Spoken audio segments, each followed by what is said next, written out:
I'm on, y'all need to give me a break because my blood pressure is real high. I keep telling y'all, leave me alone. The Green Man Challenge is all about generational health. We trying to make 10K of a day a bare minimum, you heard? 10K a day of vitamin A, the bare minimum. What? In fact, as the divine soil,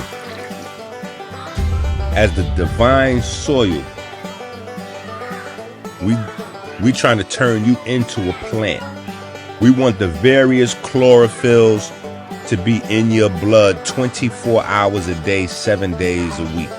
We want you to feel the benefit of what it feels like to build a circulating pool of pigments.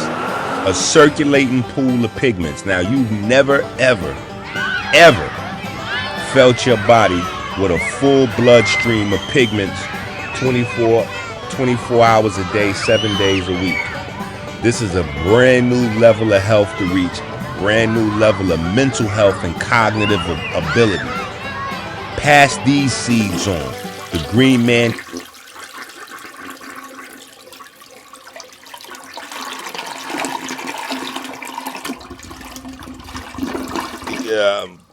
Yeah, and then there's that.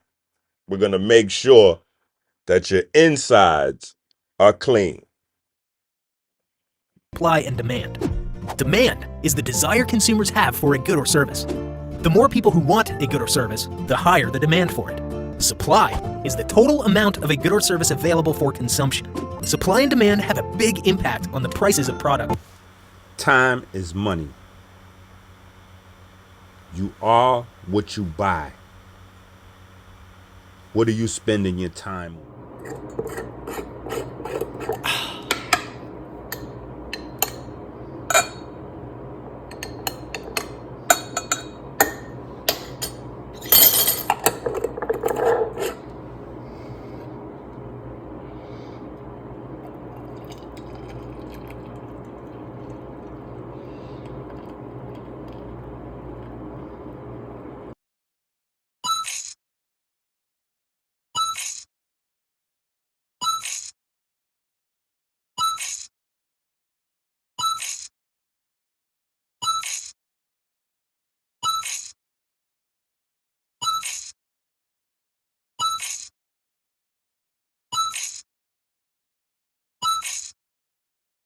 Period. You just got to have the nutrients.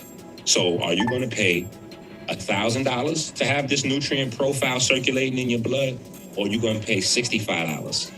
I'm on, y'all need to give me a break because my blood pressure is real high. I keep telling y'all, leave me alone.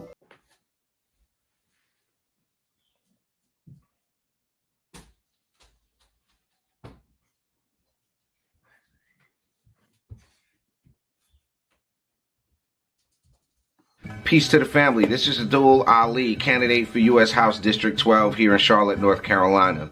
Let's just be real, folks. The Democrats have destroyed our major cities. Their policies have made us less safe, they've given us less economic opportunity, and they've provided less educational opportunities for our children. And that's why I'm running for Congress, because I know what it takes to improve these issues. I've got great working relationships already in D.C. I've spent the last 10 years of my life building my political resume so that one of us, somebody who thinks like we do, could get into D.C. and make a difference. I want you to visit aliforcongress.com to find out more about my campaign. The Democrats have already done enough, and now they're putting illegal aliens in front of people like you and me, folks whose ancestors built this country and made it what it is today. So again, I'm asking you to support me in my run for U.S. House District 12 here in North Carolina.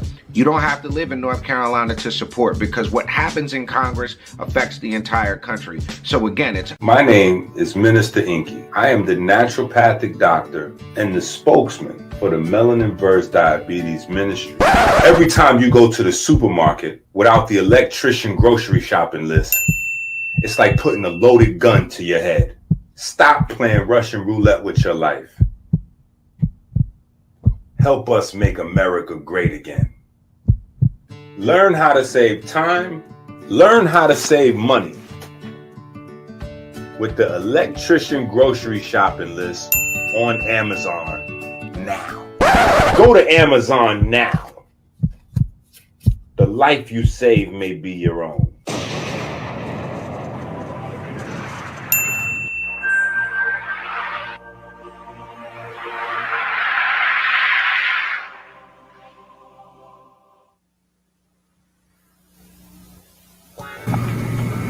So, we have an exciting guest for you this afternoon.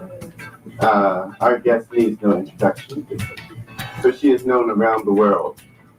She graduated from the University of Maryland School of Medicine. She went on to complete postgraduate studies at the University of Maryland, Harvard, and Boston University. Later, she became assistant dean at the Boston University School of Medicine and chief medical officer at DC General Hospital. She is also a homeopath, nutritionist, and enjoys energy medicine. Her expertise in water has led her around the world. We stopping the tape early.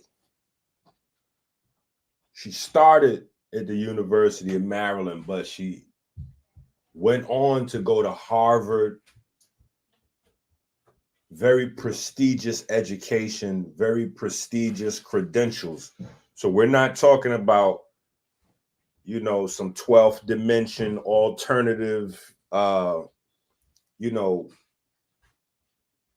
somebody who's not necessarily on the ball in terms of Western academia, published science in the journals. Like, we're not talking about somebody that's outside of that paradigm.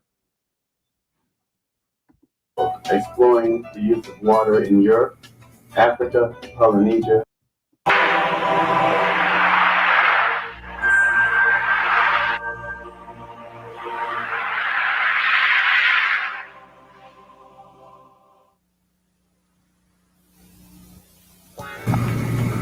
So, we have an exciting guest for you this afternoon. Our guest needs no introduction, so she is known around the world. She graduated from the University of Maryland School of Medicine. She went on to complete postgraduate studies at the University of Maryland, Harvard, and Boston University. Later, she became assistant dean at the Boston University School of Medicine and chief medical officer at DC General Hospital. She is also a homeopath, nutritionist, and enjoys energy medicine. Her expertise in water has led her around the world, exploring the use of water in Europe, Africa, Polynesia, the Caribbean, and the Orient. As a member of the prestigious Functional Water Society of North America, she has presented papers in Japan on water to over 2,000 scientists.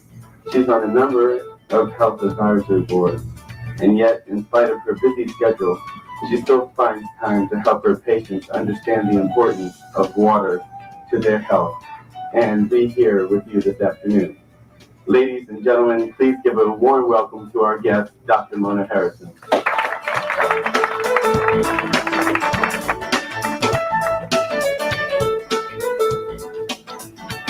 There's a lot of information that we're going to try to cover in a short period of time today, and try to keep me organized so that we can get the most bang out of the buck.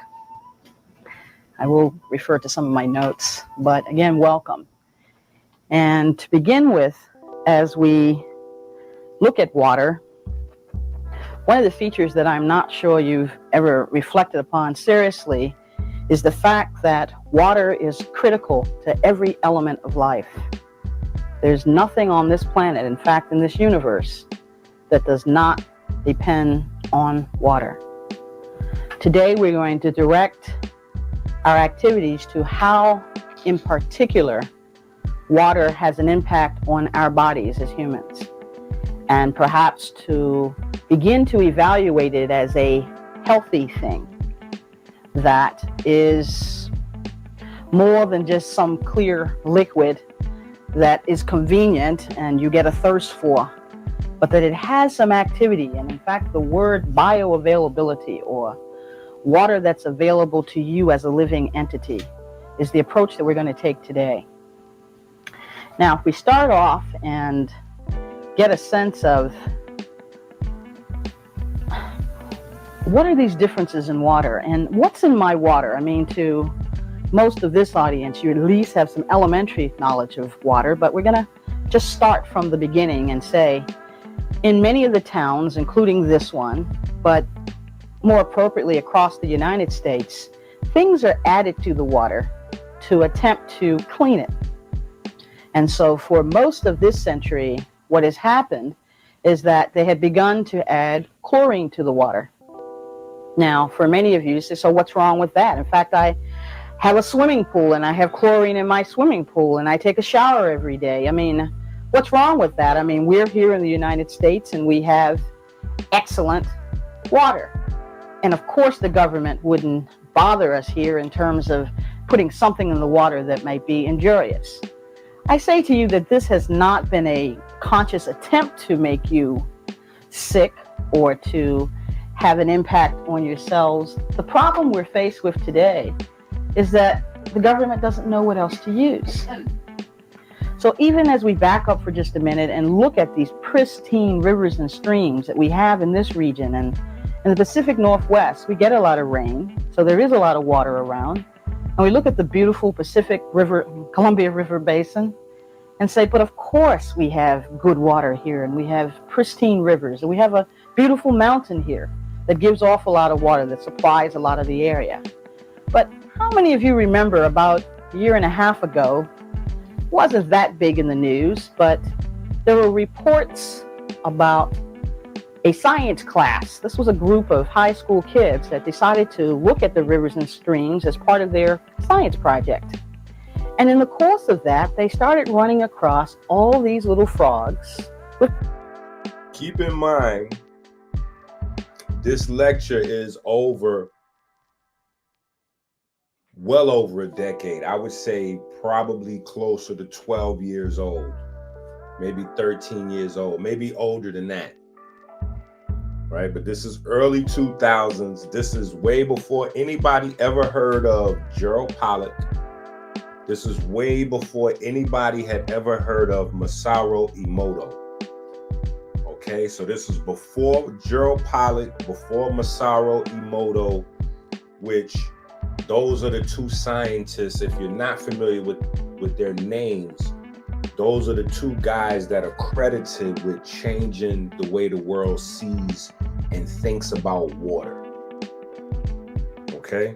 But it did not start with those two gentlemen. It actually started with this black woman here, Mona Harrison.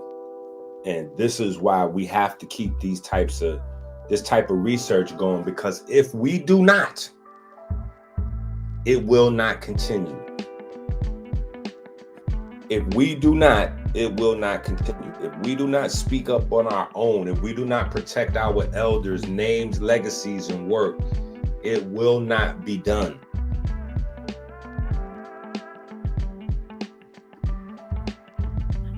But how many of you remember about a year and a half ago, it wasn't that big in the news, but there were reports about a science class. This was a group of high school kids that decided to look at the rivers and streams as part of their science project. And in the course of that, they started running across all these little frogs with deformities. They saw so many that everybody got excited about it, and it became a national issue, to the point that what they were seeing, if you can imagine, were frogs with 3 eyes and 7 legs and 2 extra organs and things missing. And you can say, so, okay, that's a frog. Wait a minute, what significance does that have to me? Number one, we found them in our little rivers and streams here in the Pacific Northwest. They also found them in the Thousand Lakes in Minnesota, which are coming off of supposedly some pretty pristine waters over the Canadian border. They've begun to add chlorine to the water. Listen, I want y'all to understand this is important, because very soon after she gave these series of lectures on water, she mysteriously passed away. She mysteriously transitioned. So there's still some mystery involved to how she all of a sudden vanished. All references to her work vanished. Like, so don't underestimate, because of the quality of the video and some of those things, the power of the information and the magnanimous, the magnanimous, profundant statement that this information was making when it was released, as well as the impact that it should still have on us today going forward, and what we're thinking about in terms of longevity, in terms of our children in school, our sexual, our reproductive health. All of these different things, we have to remember, starts with the essence of our body. That essence is water and light. So as we discuss light, as we discuss the aura, as we discuss skin health, as we discuss inflammation, the largest impact to skin health is water loss. So there's always going to be an intertwine between water and light when it comes to your health.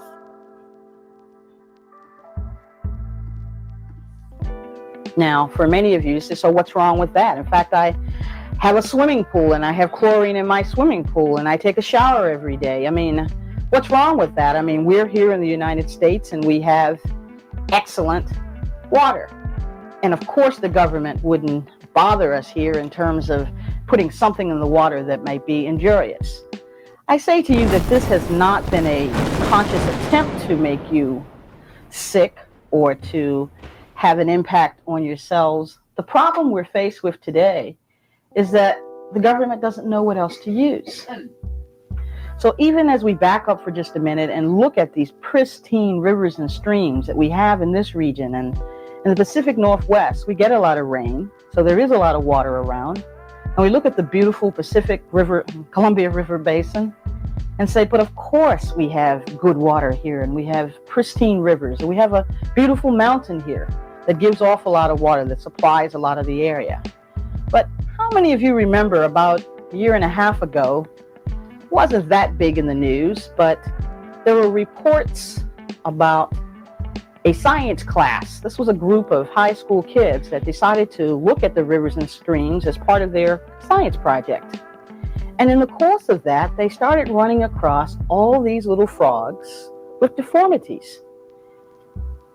They saw so many that everybody got excited about it, and it became a national issue, to the point that what they were seeing, if you can imagine, were frogs with 3 eyes and 7 legs and 2 extra organs and things missing.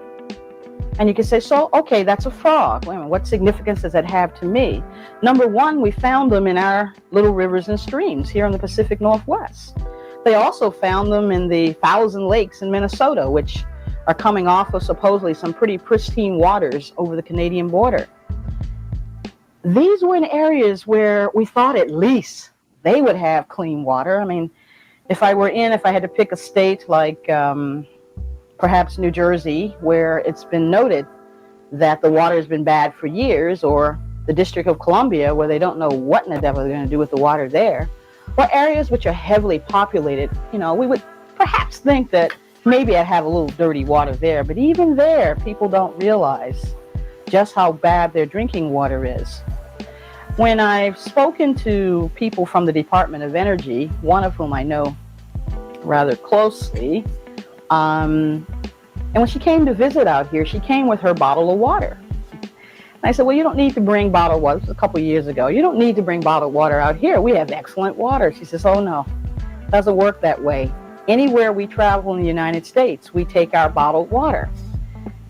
He says, are you aware that in the state of South Carolina, right at the Georgia border, that the water almost lights up and irradiates when, if you were to put something that would allow the radiation to show?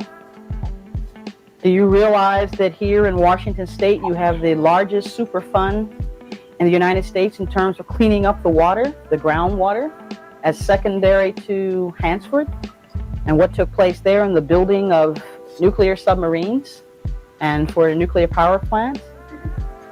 In fact, if we back up just a minute, we find that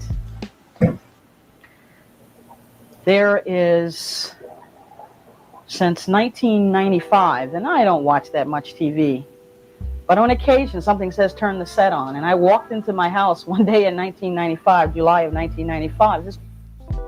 Okay, so really quickly, sorry about the microphone quality earlier, right? Whenever you hear the term Superfund, right? Superfund means that the government is financing a chemical cleanup, a biological scare, some type of germ, maybe toxins, something that is tremendously dangerous, something that's insanely risky. Like, I'm trying to find I'm trying to find adjectives that will give the gravity, the weight to how important it is to understand when you personally live in or get resources from a place that is directly or indirectly tied to one of these Superfund sites. Because a lot of times the problem in the Superfund site, you know, they don't, for population, I'm not gonna say control, but for to keep people cool and to limit the amount of panic, to limit the amount of public panic that goes on.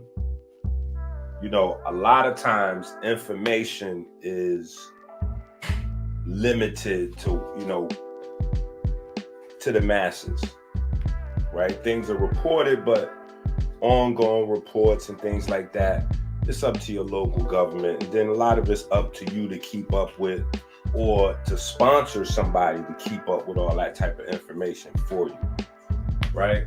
So these Superfund sites, you have a lot of chemical waste and things like that. This not only affects the water supply, but it also affects the food supply in many countries, in many counties around the country. In many counties around the country, these things can affect food supply, local farmers, you know, those things then affect local pricing, and some of that stuff can spill out across the nation in terms of fluctuating prices because of availability of certain things. And so there's a lot of things connected, but the most important things are right in front of us. People losing their minds, literally. Mental health is at an all-time mental health. Right now, I have an ongoing case study with mental health. Like, and I'm not going to discuss that here. That's for another space. But mental health, we're not understanding some of the finer, you know, the finer aspects to consciousness and how it relates to coupled energy systems in the body. And, you know, as we start to get away from certain specific types of natural paradigms, there are chemical agents that can block certain biochemical pathways. There are chemical agents that can increase certain biological reactions, decrease biological reactions, change your natural rhythm to how your nerves and your neurons work. Mind you, science just identified 3,000 new neurons, so they don't even understand fully how the brain works. But what we do understand can be railroaded with just a wide array of chemicals. And as we go further, you have to remember, the water is not filtered. Public water is not necessarily filtered like how water that goes through the natural cycles of water is filtered, right? Because through the natural cycles of water, like, you actually have evaporation. You know, you have certain things that totally remove water molecules. And like, so when you're going through chemical plants to clean the water, right? And this is the water you bathe in and the water you drink, the water your kids drink. It's in your soft drinks. It's in your, trust me, they're not making bottled juices and sodas with spring water. They're using tap water, so when you bathe in it, it's just a 1,000 ways. The chemical products you put on your body, also, they use water for those formulas. So the tap water is everywhere. Like, you can't think, if you put lotion on, like, tap water is everywhere. Tap water is everywhere. It's in the fruits and the vegetables. It's in the lotions, the creams, the hair products. Tap water is everywhere. You shower in it, you bathe in it, you go swimming in it. Tap water is everywhere.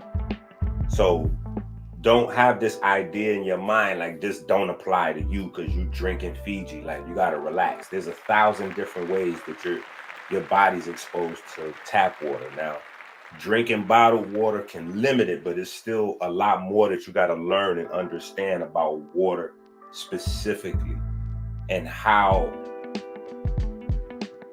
water is active at every level of our well-being.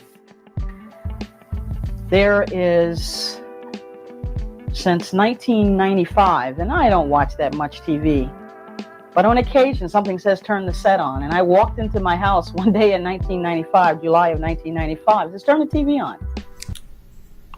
I can't read. And just at that moment, the Center for Communicable Diseases was making an announcement that I just happened to hear. It's only on for one day.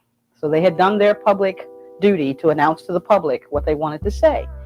And in that broadcast, they noted that there was no safe drinking water left in the United States. There was no safe drinking water left in the United States. There was no safe drinking water left in the United States. Now, people begin to say, well, I have a well. And 1995. You heard? 1995. Let you hear that again. 2005, 2015. It's almost 30 years later now. And no cities across the country have put the money out to redo their piping systems. No cities. Now, mind you, this is something that's crucially important. This is something that's crucially important because we saw this happening with the water crisis in Flint, right? And one of the things that I felt like kind of got swept under the rug is the relationship of fluoride to iron and lead and some of these different relationships that chemicals have. So what I'm getting at is, back in the days when they first laid the pipe, pun intended, back in the days when they first laid the piping system for most of the cities, the plumbing, right? The chemicals and the materials that they use to build that plumbing system, today, in hindsight, we would never agree to use those same materials, right? But we did, and we built so much on top of the plumbing system. So much is built on top of the plumbing systems that it would be a bazillion-dollar project to redo the plumbing systems in all of the different cities. And this is the elephant in the room. This is the elephant in the room that nobody wants to discuss when it comes to water and quality of water, right? Because as science improves, they can easily limit the chemicals or change certain chemicals as they learn more about the chemicals that they use to purify the water. You know, they can come up with better things to refine the bleaches and, you know, just different ways to improve the chemical applications.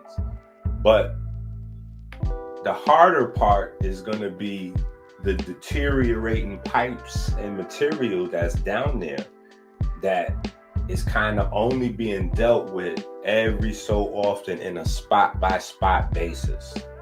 So meaning if like one particular area in the piping system ruptures, and this is any city you name, then they'll go down there and patch that spot. But the slow degradation of the piping system into the water so people could drink all of those materials from the metals and the rubbers and the glues and the cements and the cleaning agents and all this stuff that's mixed up, that's slowly but surely over the years degenerating into the drinking water. You know, and then, like I was saying, you got the relationship between certain chemicals. So if say for instance, you add chemical A into water, right? Because whatever you add to water conditions the water. This is why even with your body, right? Artesian water, spring water, like people say, what's the best drinking water? Artesian water, spring water, right? Those are the best types of water, right? Obviously, good source. You know, you want it to be a little bit more than what the blood should be at in terms of pH, like around an 8 to 8.5. That's like the best spot for the pH. You also want the pH of your water to be slightly alkaline by natural means, meaning you don't just want to be locked solely into this idea of acid versus alkaline, that you don't pay attention to how your water is carrying a alkaline charge, or how is it that your water is slightly in the basic, you know, range in terms of protons and electrons. Like, how is it maintaining that variable? And the way it's going to maintain that variable in a naturally sourced water is magnesium, calcium, bicarbonates, things like that, right? Mineral density. Whereas water that you may get from a filter place or a water store, some of those places, the water may be alkaline when you test it, but most tap water is alkaline. Almost all tap water you test is alkaline because there's so much bleach, you know, that's in the water from the sewage system, right? So you can't really use alkaline as your determining factor, because bleach, the thing that they use to clean tap water, makes tap water alkaline. And so that's a different type of alkaline than a Fiji, you know, like an artesian water or spring water that has alkaline because of its mineral content. You know, so that's just two things right there. You got the chemical content dealing with like bleaches, creating an alkaline, but not necessarily a healthy alkaline, right? Then you have the healthy alkaline, so you understand what that is. That's made up of mineral concentrations and things like that. Then you have other types of synthetic alkalinity, like what these water companies sell when they have little packets of solutions that you add to the water, or you add it to the filter.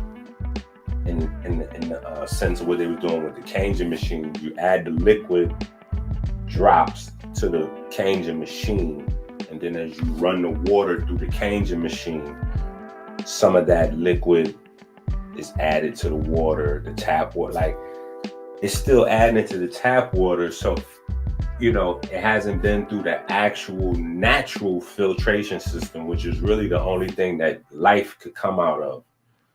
You know, where the water is completely removed, evaporate, you know, evaporation, condensation, precipitation, like that's the system. You know what I'm saying? There's one company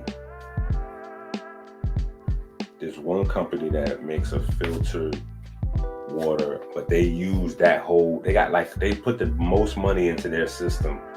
They replicated that whole evaporation, condensation, precipitation, like the whole Earth atmosphere water cycle thing. Like they have a synthetic version of that. So that water's pretty good. And then they go ahead and they add back the minerals to it. Now, Melanin versus Diabetes movement, the whole ministry, we on Mama Atomics, right? So when we have our water, we add a little bit of Mama Atomics to it.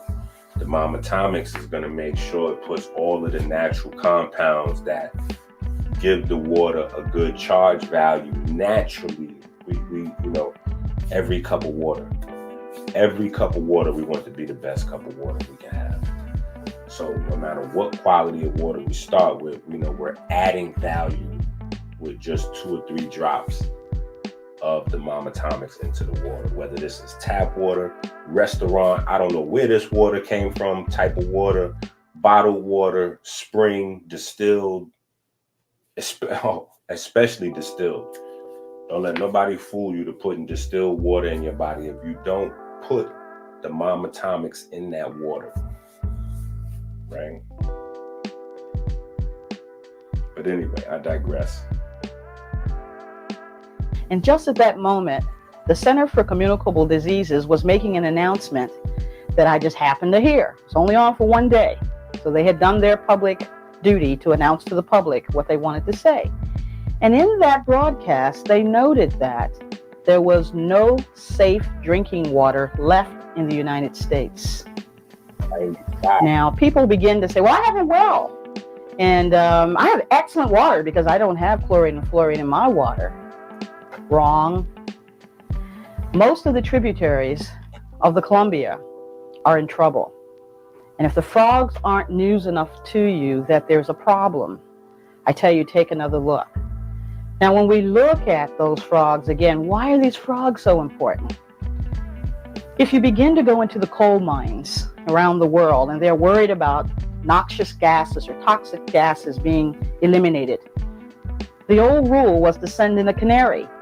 Canary didn't come out. The canary died. You knew you didn't go in. Well, the frogs are comparable to those canaries when we speak of the water system. They're that sensitive to critical changes in the water.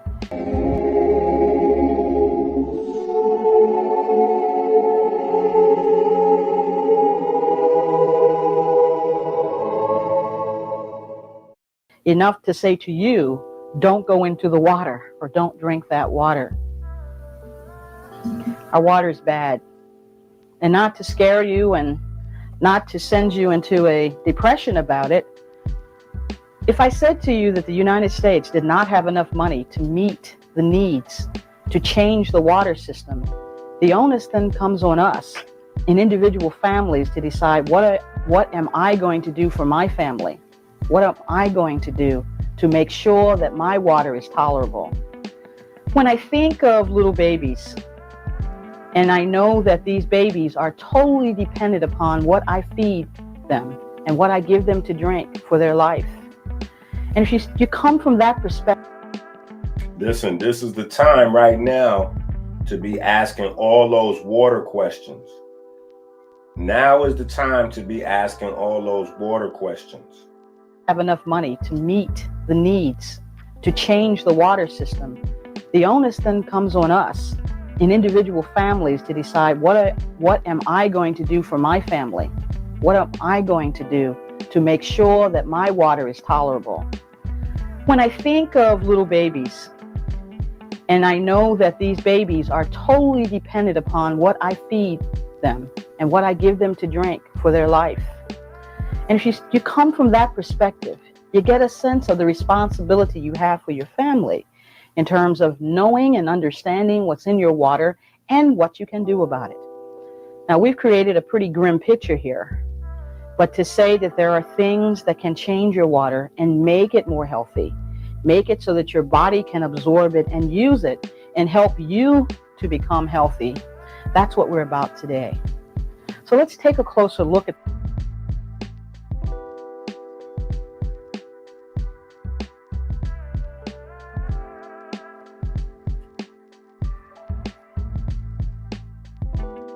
My name is Minister Enqi. I am the naturopathic doctor and the spokesman for the Melanin Verse Diabetes Ministry. Every time you go to the supermarket without the electrician grocery shopping list, it's like putting a loaded gun to your head. Stop playing Russian roulette with your life. Help us make America great again. Learn how to save time. Learn how to save money with the electrician grocery shopping list on Amazon now. Go to Amazon now. The life you save may be your own. to look at the chlorine that we mentioned here. And many of you were to look at this chlorine that we mentioned here. And many of you were around during the First World War. And do you remember the use of gas masks by the troops in Europe with the First World War? That was to prevent the chlorine gas that was used in an attempt to use biological warfare with the troops during the First World War. It was chlorine gas they used. Well, guess what, folks? That same chlorine gas is generated every time you take a shower. And in fact, you inhale more chlorine taking a shower than you do even drinking 8 glasses of it a day. Probably haven't thought about that and its impacts on your lungs. Nevertheless, getting into a swimming pool and swimming in chlorine, you absorb through your skin, the largest organ in your body, chlorine. Things you probably never even reflected on. Well, when I put that chlorine with a body, and let's take a vegetarian to begin with, and say, well, I only eat vegetables. I can't imagine anything toxic would interfere with my body. Well, when the vegetables decay in the body and they mix with chlorine, they turn into another compound. And the one that they turn into is trihalomethane. And I can say, okay, so what's trihalomethane? How many of you take your clothes to the cleaners to get them clean? The occasion to go to the cleaners, okay? Well, the cleaning fluid that they use to clean your clothes is trihalomethane. So you can imagine that what you're introducing to your body is trihalomethane or cleaning fluid. Terrible thought. The cancerous effects of trihalomethane have been very well documented. And you say, well, I don't understand. Why would they do this? Well, let's take another example, because you're not vegetarian. So we'll make you a meat eater. And you say, well, I don't have any problems with that. Wrong. That decaying meat stuff in your bowel, for all of you that have one bowel movement a week or one bowel movement every other day, turns into a fine paste in the digestive tract. And that paste deposits along the blood vessels and stiffens or hardens the blood vessels. So instead of being flexible pipes, we've now got these hard steel type pipes within our system. And you wonder about where your high blood pressure came from. You wonder about hardening of the arteries and what's going on in your heart. Let's try a little chlorine in your system in terms of not being able to utilize or move out some of the things in your bowels. You know, the old middle-aged spread that guys take for granted is something that's supposed to happen. Wrong. A lot of that, the hardening that's going on there is because of the elements that are in water itself. Or move out some of the things in your bowels. You know, the old middle-aged spread that guys take for granted is something that's supposed to happen. Wrong. You wonder about hardening of the arteries and what's going on in your heart. Let's try a little chlorine in your system in terms of not being able to utilize or move out some of the things in your bowels. You know, the old middle-aged spread that guys take for granted is something that's supposed to happen. Wrong. A lot of that for one bowel movement every other day you're introducing to your body is trihalomethane or cleaning fluid. terrible thought. The cancerous effects of trihalomethane have been very well documented.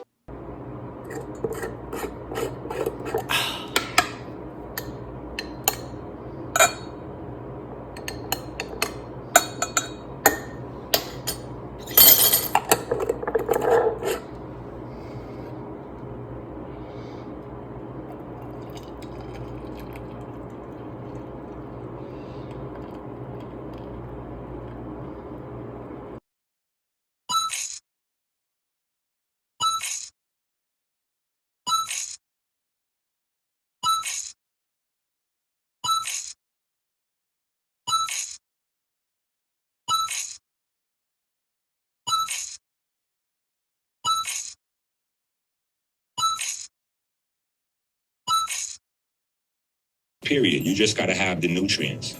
So are you going to pay $1,000 to have this nutrient profile circulating in your blood, or you going to pay $65? Doing that Blue Magic, bro. I know niggas on that. I stand by it. I guarantee it. Blue Magic. That's what you want, bro. Cardiologist Dr. Scott Davis, thanks for being here with us this morning. So push-up, explain this for us. How does this work? Drop EP1, right? So, interesting study. So the smart people at Harvard did a study. They looked at a group of firefighters in the state of Indiana. And so they had 1,100 men, okay, that they studied over a 10-year period. And the average age was about 40 years old, so it wasn't the 25-year-old caliber firefighter guys. I mean, it had a good, broad, selection of men. And they followed them over like I said, a 10-year period. And they found that the ability to do push-ups had a direct correlation in their cardiovascular risk. In that, if you're able to do over 40 push-ups. Blue Magic, bro. When you step on it and you sell this and you telling people that this is CMOS gel, Dr. Sabi approved, you fucking up the brand. What the fuck you talking about? It's copyright infringement. This is the Chondrus crispus, the only one in North America. When you present people this is copyright infringement. This is hair grease. God, the words you use, I don't like the words you use. They're disrespectful. Like the words you use after they even comprehend with, like it's disrespectful. I just call it red sea moss. How about that red sea moss? Y'all want red sea moss? Come get y'all some red sea moss. Listen, I don't give a fuck. You call it blue dog. Okay? As long as you don't call it Blue Magic. Doing that Blue Magic, bro. I know niggas on that. I stand by it. I guarantee it. Blue Magic. That's what you want, bro.